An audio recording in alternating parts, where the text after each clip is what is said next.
అందరికీ నమస్కారం. గ్రామ సర్పంచులు సగౌరవంగా తలెత్తుకునే రోజు వచ్చింది.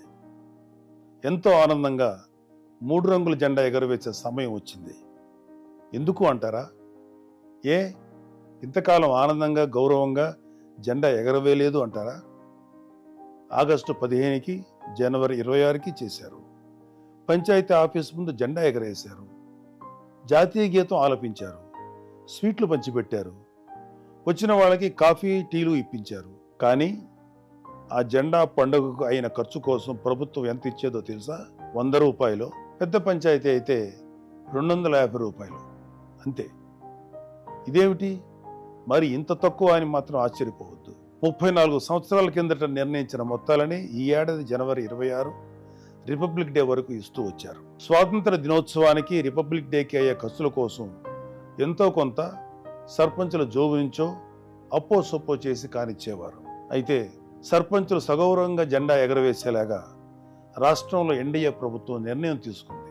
మైనర్ పంచాయతీలకు 10,000 రూపాయలు, మేజర్ పంచాయతీలకు 25,000 రూపాయలు ఇస్తున్నట్లు ప్రభుత్వం జీవో ఇచ్చింది.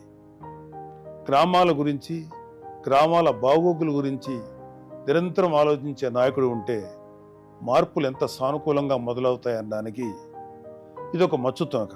రాష్ట్ర ఉప ముఖ్యమంత్రి శ్రీ పవన్ కళ్యాణ్ గారికి గ్రామాల సర్వతోముఖాభివృద్ధి చేయాలనే తపన ఉంది.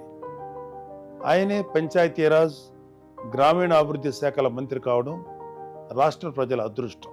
పల్లెలు అభివృద్ధి చెందాలంటే అక్కడ ప్రజల నుంచి ఎన్నికైన ప్రతినిధి ఎంతో ఉత్తేజంతో పనిచేయాలి, ప్రజలకు సేవలు అందించాలి, గ్రామ ప్రథమ పౌరుడిగా గౌరవంగా ముందుకు వెళ్ళాలి.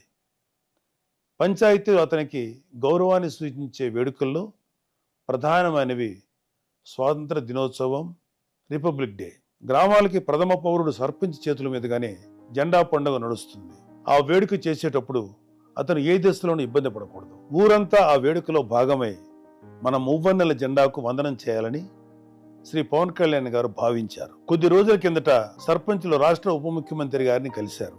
ఆ సందర్భంలో వచ్చిన ప్రస్తావనే పంచాయతీల్లో ఆగస్టు 15, జనవరి 26 వేడుకల నిర్వహణ. ఈ వేడుకల కోసం తమకు ఇచ్చే మొత్తాలు ఎంత తక్కువ వారు చెప్పారు. తక్షణమే అధికారులతో మాట్లాడి వివరాలు పరిశీలించారు.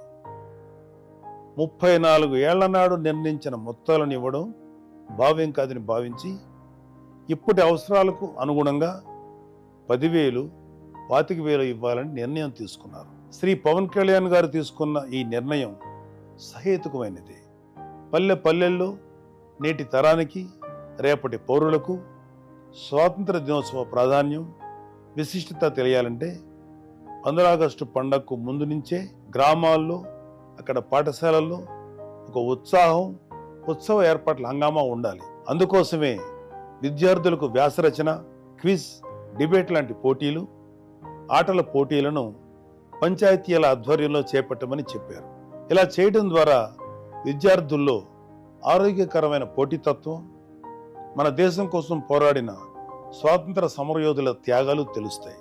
అలాగే పంచాయతీల ఆధ్వర్యంలో ఈ పోటీలు నడుస్తున్నాయంటే వాళ్ళకి స్థానిక సంస్థలు అంటే ఏంటి, పంచాయతీలు ఎలా ఉంటాయో తెలుసుకోవాలనే కుతూహలం మొదలవుతుంది. క్రమంగా వాళ్ళకి స్థానిక సంస్థల పాలన, ప్రభుత్వ విధానాల గురించి అవగాహన ఏర్పడుతుంది. ఆగస్టు 15 నాడు గ్రామంలో ఉన్న స్వాతంత్ర సమరయోధులు కావచ్చు, మిలిటరీలో పనిచేసిన వాళ్ళు కావచ్చు, వారిని పంచాయతీ ఆఫీస్కి ఆహ్వానించి సత్కరిస్తారు. వారితో పాటు పారిశుద్ధ్య కార్మికులను గౌరవించుకుంటారు. ఇలా అందరినీ ఒకే వేదికపైకి తీసుకురావడం ద్వారా పంచాయతీ వ్యవస్థను బలోపేతం చేసుకునే అవకాశం ఏర్పడుతుంది. శ్రీ పవన్ కళ్యాణ్ గారు తీసుకున్న ఒక గొప్ప నిర్ణయంతో అందరూ పల్లెల గురించి, స్థానిక సంస్థల విలువ గురించి మాట్లాడుకునే శుభ సమయం వచ్చింది. భావి భారత పౌరులకు, మన కోసం త్యాగాలు చేసిన వారిని ఎంత శ్రద్ధగా స్మరించుకోవాలో తెలుస్తుంది.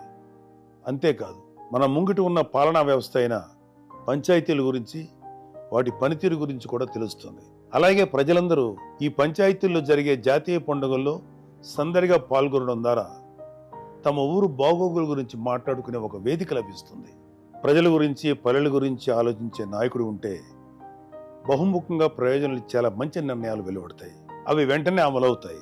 శ్రీ పవన్ కళ్యాణ్ గారు తీసుకున్న ఒక నిర్ణయం వెనుక ఎన్ని ప్రయోజనాలు దాగి ఉన్నాయో అర్థమైంది కదా. ఖచ్చితంగా ఆంధ్రప్రదేశ్ రాష్ట్రంలో 13,326 గ్రామ పంచాయతీలకు మంచి రోజులు వస్తున్నాయి. ఈ రోజు వచ్చిన జీవో అందుకు మొదటి మెట్టు.